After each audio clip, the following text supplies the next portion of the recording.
Good evening, and welcome to Cadet Conversations, where past meets present and inspiration meets action. Tonight, we have the privilege of hearing from someone whose journey embodies the very spirit of cadet life, service and dedication. Petty Officer Kevin Joseph of the Royal Navy once stood where many of our young cadets stand today, wearing the uniform with pride, learning discipline, forging friendships, and discovering a path that would shape the rest of his life. From those early days as a cadet to serving in the Royal Navy, P.O. Joseph's story is one of transformation and commitment.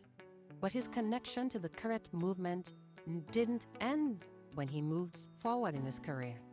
Recently, he made a generous donation to the Cadet Force Band, ensuring that the next generation has the tools and support to continue the traditions, the proud traditions he once embraced.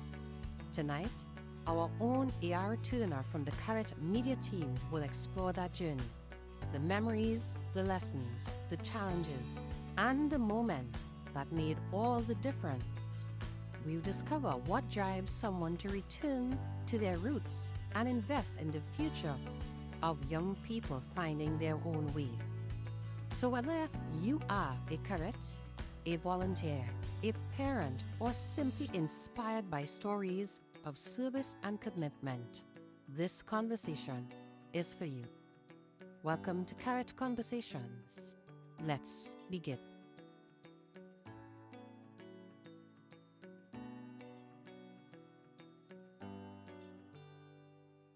Good afternoon, sir. My name is Abel Ray Turner. I'm a naval cadet from the Maritime Battalion and also a part of the cadet media team. How are you today, sir? I'm pretty okay. I'm just finishing up for the day, but pretty good. That's good to hear, sir.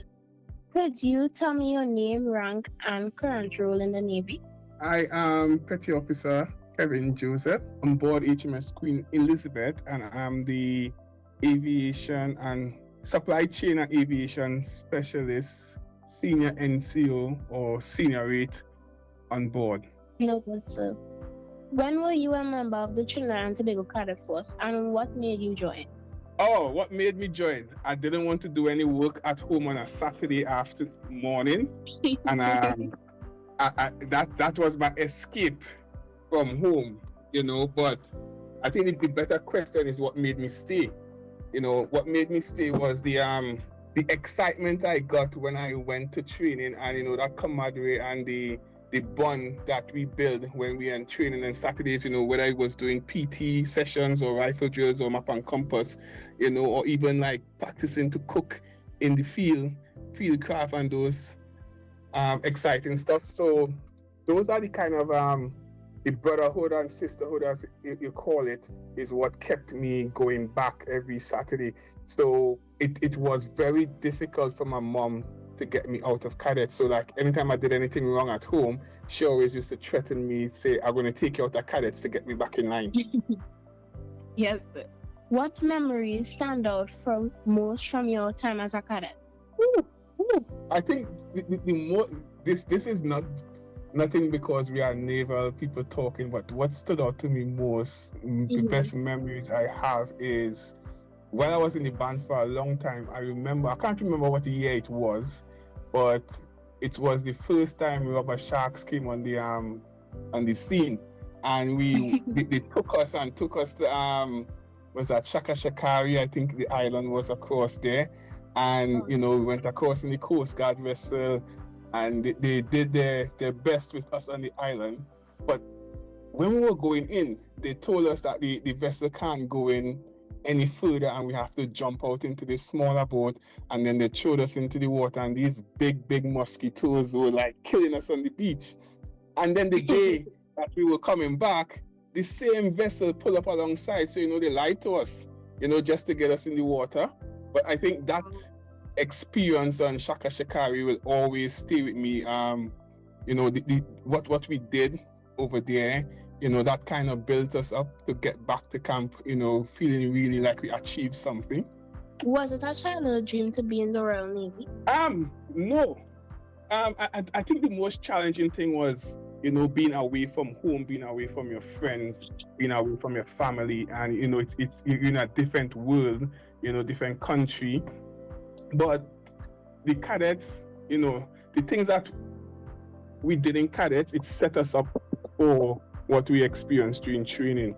And I always tell people, like, from cadets when I come back, is like, basic training is just a 10-week annual camp, but it's structured. It's like week 1 prepares you for week 2, week 2 prepares you for week 3, but it's just a long 10-week annual camp. You're doing the exact same thing that you will do on annual camp.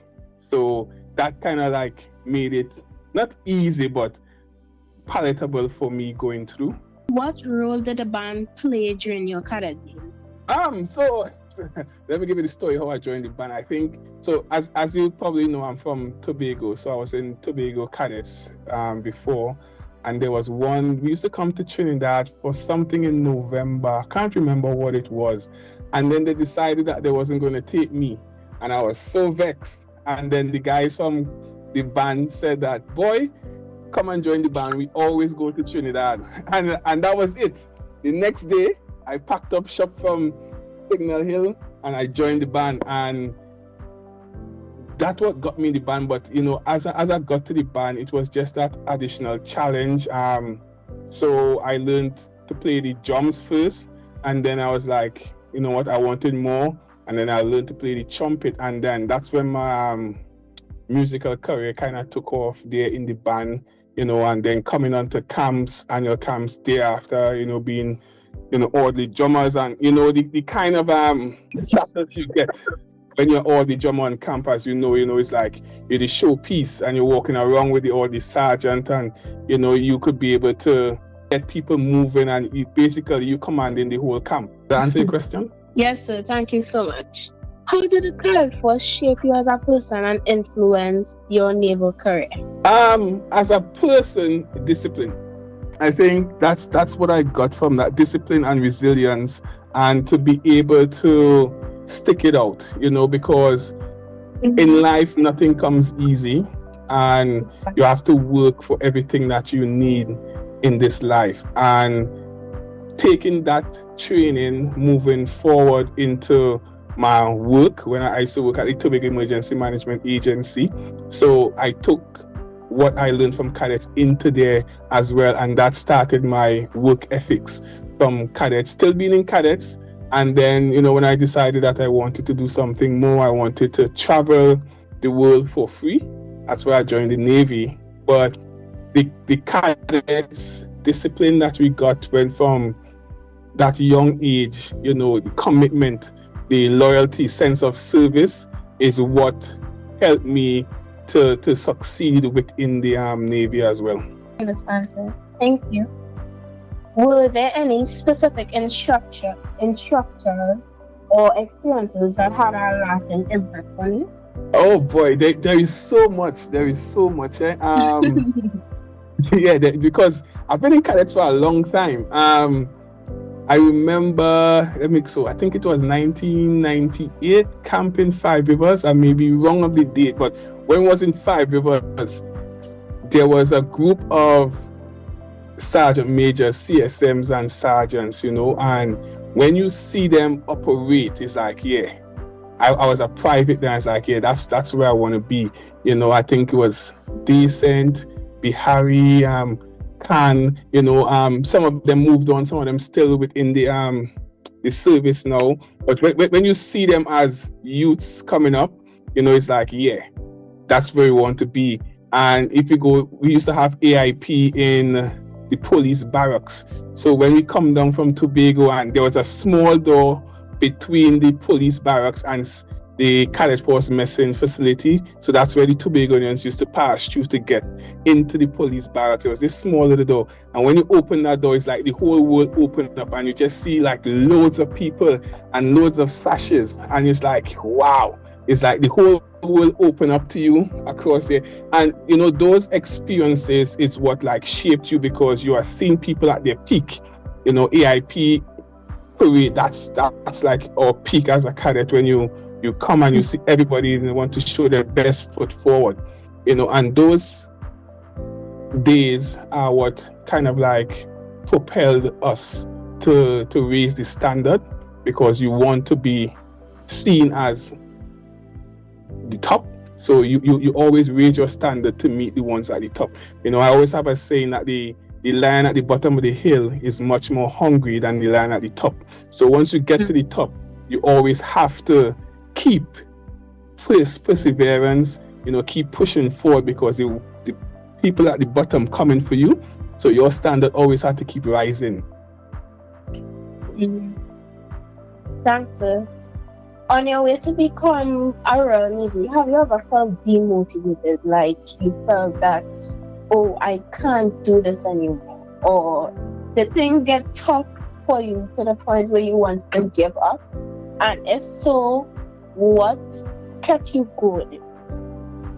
I think, yeah, we have those days. I tell you, man, you have a lot of those days. It's like, why am I here? Why am I leaving the sunshine to come in this cold place to suffer?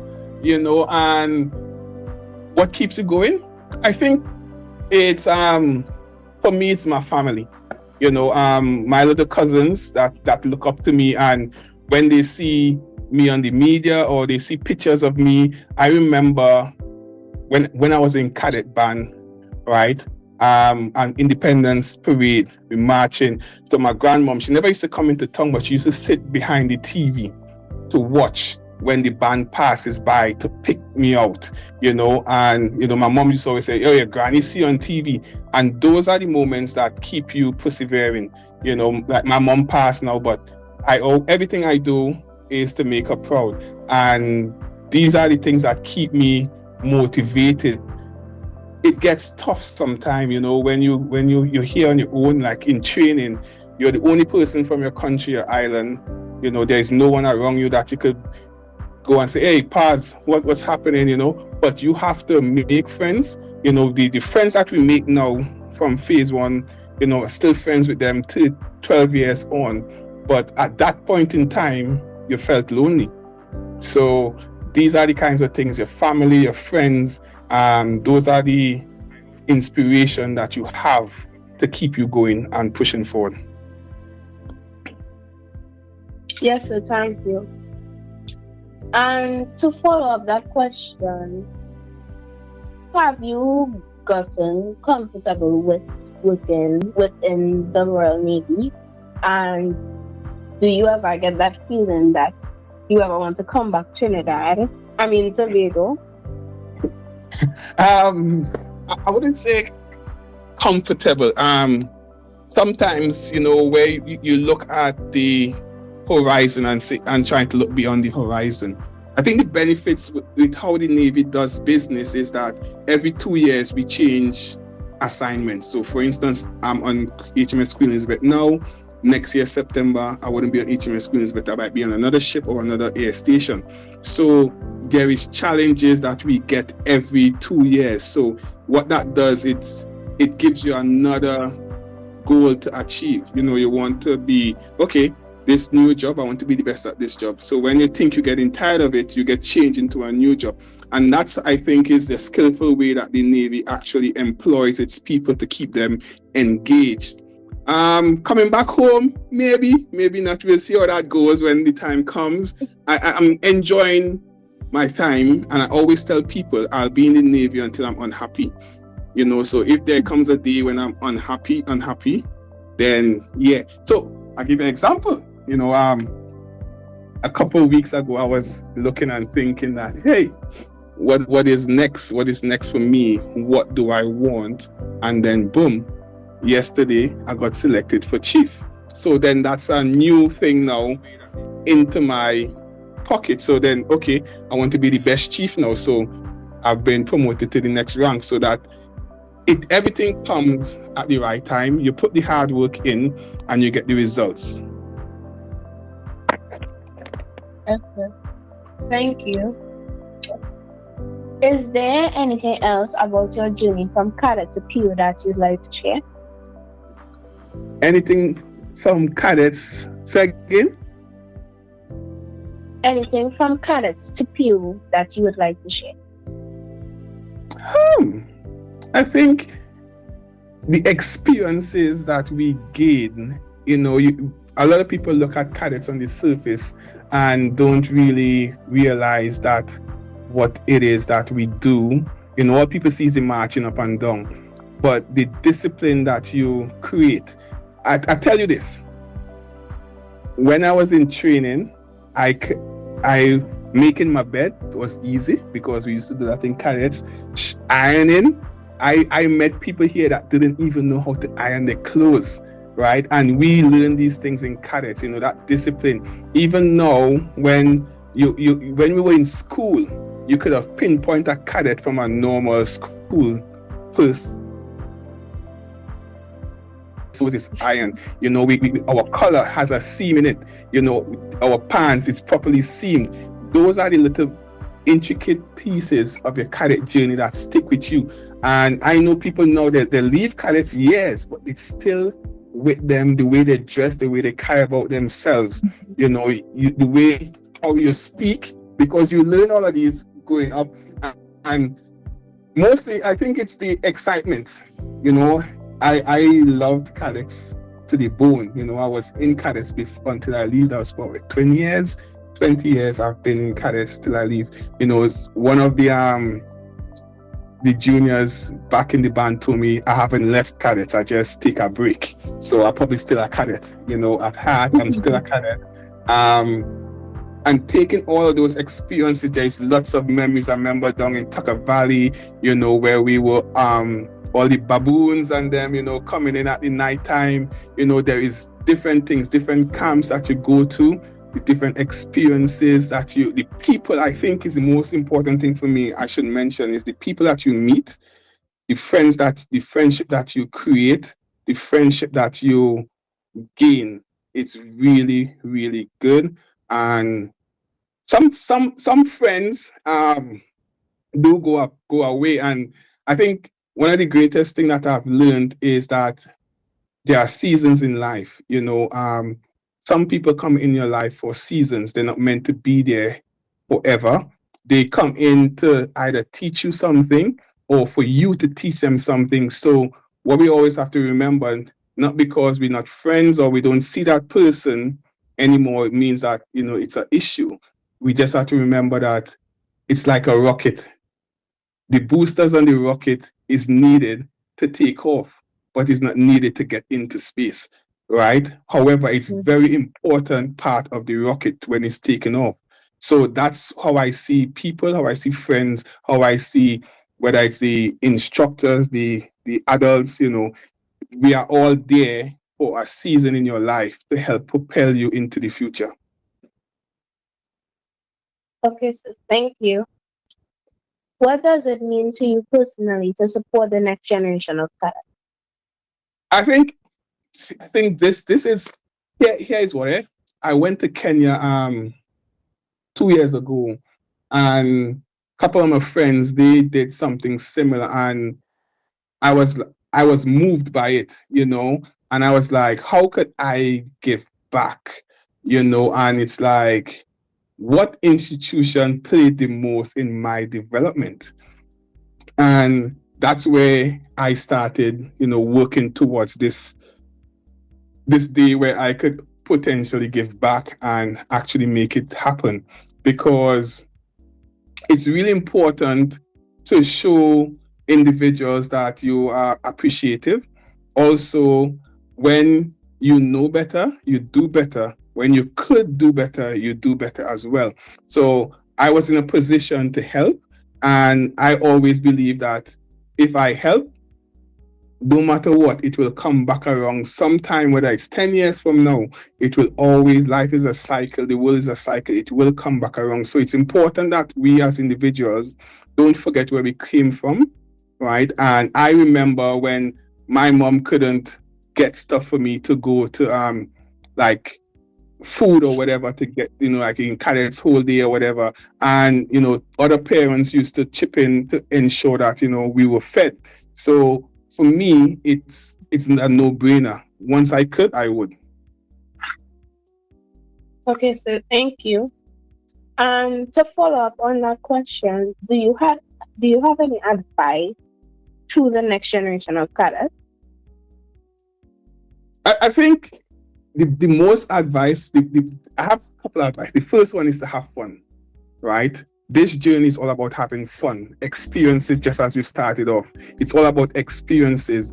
And when your experience is fun, it's excited, you will remember. If experience, there are some hard times, when we had to roll along in the bush or do push-ups or whatever. It seems difficult at that time, but when you look back on it, it's fun, right? And make it fun, make it enjoyable, make it long lasting, right?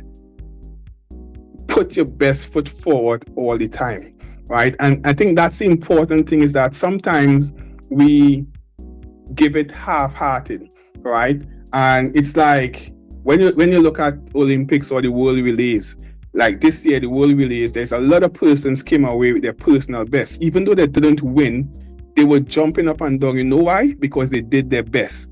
And it didn't matter if they won the race or not. They went out and they did their best. So that's probably my biggest advice, is for people to enjoy it, enjoy the experience, but always put your best foot forward.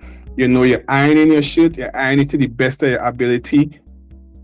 If it's not the best for someone else's standard, they will teach you, they will make it better, but you must always put your best foot forward, so that when you look back on it, you'll be like, that's my best. All right, so thank you.